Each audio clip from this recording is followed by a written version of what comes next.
So welcome to the beginning of the week and a new theme for our Dharmettes. And this week I'd like to talk about fear. And one of the motivations for this is to follow up last week's topic on the three roots of the wholesome and the three roots of the unwholesome. That when we talk about greed, hate, and delusion being the root motivation, a root source from which all unwholesome, unhealthy behavior arises, some people will say, wait a minute, what about fear? Isn't fear just as important for human beings and just as afflictive for human beings as greed, hatred, and delusion? Why is it left out? And some of you know about the teachings of the 5 hindrances: desire, ill will, sloth and torpor, restlessness and regret, and doubt. And some people will ask there also, why is fear not considered a hindrance? And then people will try to squeeze it into one of the hindrances. Well, it's probably kind of ill will, and that's why it's not talked about, because it's included within that. So this lack of emphasis on fear sometimes is a little bit surprising, given how huge it is for human beings. And for many people, at some points in our lives, it's often fundamental. It's like a fundamental base from which influences or conditions how we see the world, how we see ourselves, and the choices we make about how to live. So I'd like to look at this topic of fear for today and the next 3 days. And one of the very important aspects of Dharma practice is, in fact, to understand fear and to be willing to not only understand it, but also to respect it. I think that fear always should be respected. Respect doesn't mean that we give in to it or we give it authority, but respect means we give it a second look, that there's something there to learn. Whenever there's fear, it's a message. Whenever there's fear, it's an indication that something needs attention. Certainly, if there's a imminent danger, something's happening in the present moment, and we feel afraid because the car's driving down the wrong side of the street at us, then that's a clear message to get out of the way. And so it's oftentimes in the moment, real dangers when there's fear is a message that we better take heed and take care of. But some fears belong more to the imagination or to our prediction of the future and our kind of construct of ideas of what could be or should be or what will be. And it's not immediate. And sometimes our fears are unfounded. But regardless of what kind of fear it is, it should be respected.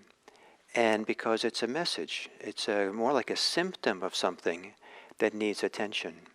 And if it is unfounded or not really necessary, what it's a symptom of is something deeper inside of us that does need attention, does need our care and our mindfulness. And so we want to start this process of looking at fear by beginning to appreciate the value of understanding it. And that's one of the great advantages of mindfulness practice, because mindfulness practice is the practice of giving a second look to everything, really stopping long enough not to be reactive, but to the best of our ability, put aside our reactivity enough so we can really be present and see, what is this? What is this experience? And of course, it's a little bit more complicated with fear, because fear itself is a kind of reactivity. And so we don't have, but when fear arises, then we try not to be too reactive to the fear and try to look at it, to be present for it, to study fear. And one of the ways to begin understanding fear that helps us is if we can kind of shift our orientation to fear from thinking of fear in terms of I am afraid to I have fear. And the difference of that is that I am is kind of like all of you. It's kind of like identifying and defining ourselves. And if all of who we are is afraid, that's a very different orientation and a very different door inward to understand it than if we view it as I have fear, or there is fear here. It's not the whole picture of who we are. It's always a subset of our whole being. It can be strong and course through us, so it feels like everything. But as soon as we allow it to be our whole being, sometimes it's too easy to get entangled in it or caught by it or to judge ourselves for it. And this idea of switching to I have fear or there is fear here is a strategy to not be over-identified with it or not kind of be caught in it, so we can't kind of look at it clearly and see it as something a little bit objective, little bit. Now, one of the reasons, one of the theories why fear is not one of the three roots for unwholesome behavior or one of the hindrances is that there's a wide range of fear. And there's fear which is motivated by the three unwholesome roots, and fear which is part of the wholesome roots. The word fear itself, like the word anger we talked about last week, maybe should be seen as an umbrella term for a category term for a broad range of feelings that kind of fit within that category of things that bring up a sense of caution, of care, of wanting to become safe, wanting to be protected, and there are healthy forms of that, and there are those which are not so healthy. There's helpful forms of fear and not so helpful forms of fear. And so to make a categorical statement that fear is a root for what's unwholesome and unhelpful just doesn't fit for that range of what this emotion is. It's more useful to see it that fear can be motivated by the unwholesome roots. It can be motivated, in fact, by greed, hatred, and delusion, or it can be motivated by non-greed, non-hate, and non-delusion. It can be motivated by a feeling of generosity or friendliness or care. It can be motivated by love. It can be motivated by self-respect. It can be motivated by a deep understanding and wisdom of what's really best for ourselves and best for others.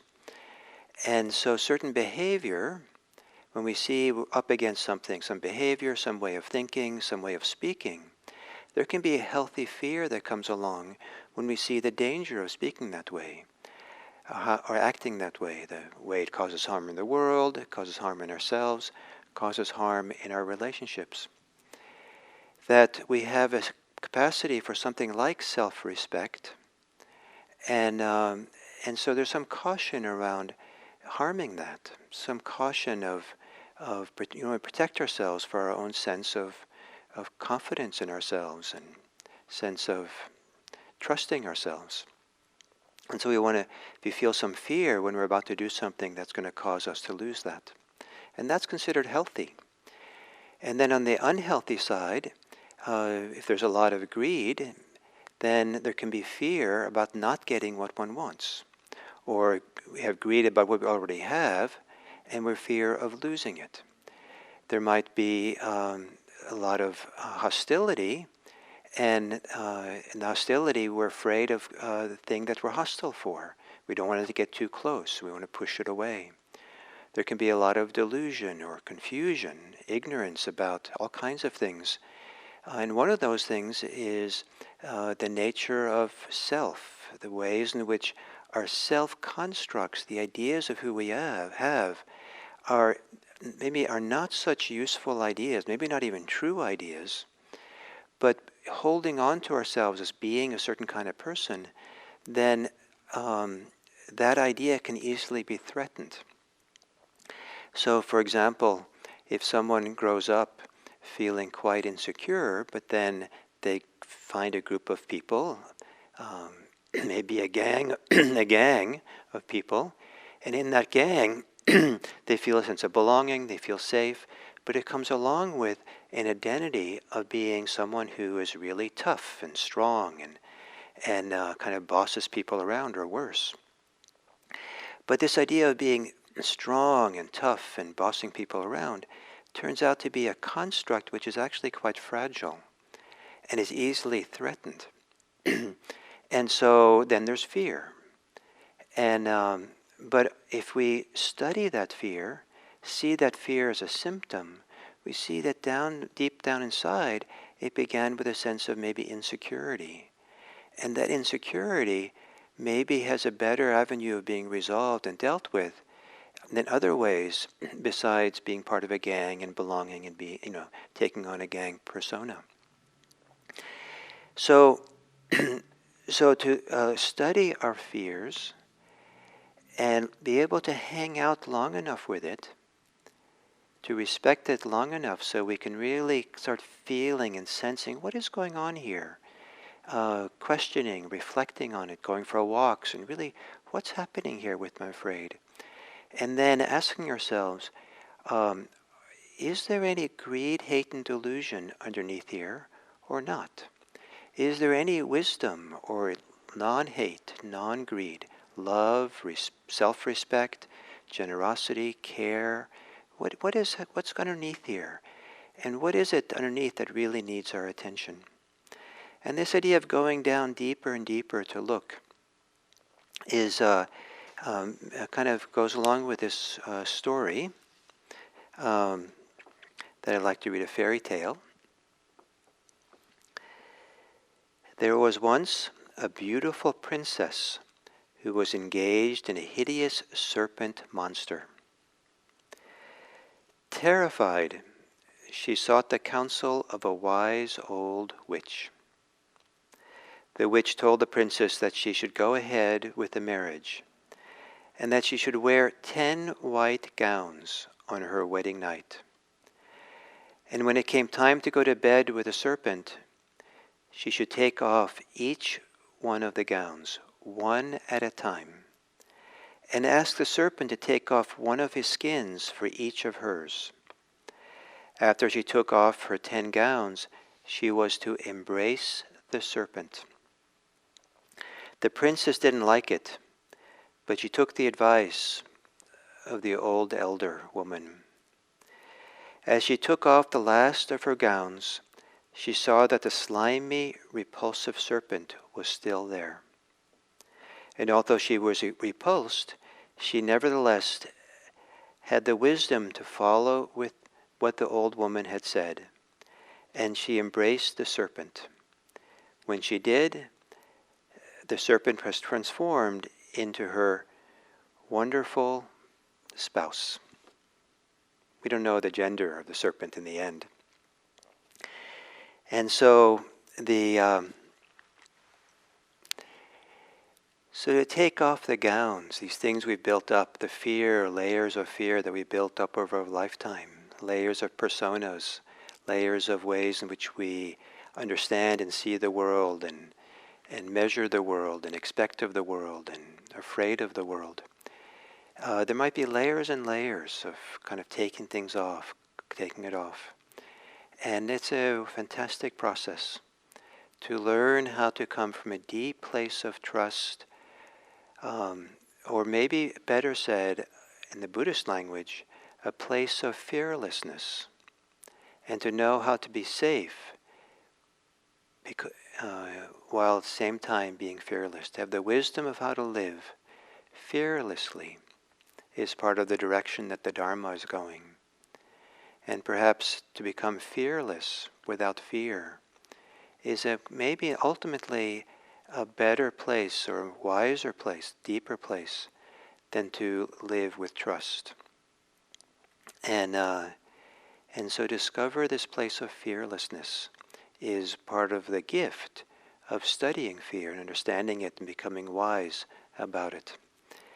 So we'll go through this a little bit more over the next few days, and if you're one of those people who has some fear or anxiety or worry, maybe this week it could be a time for you to take a different look at it.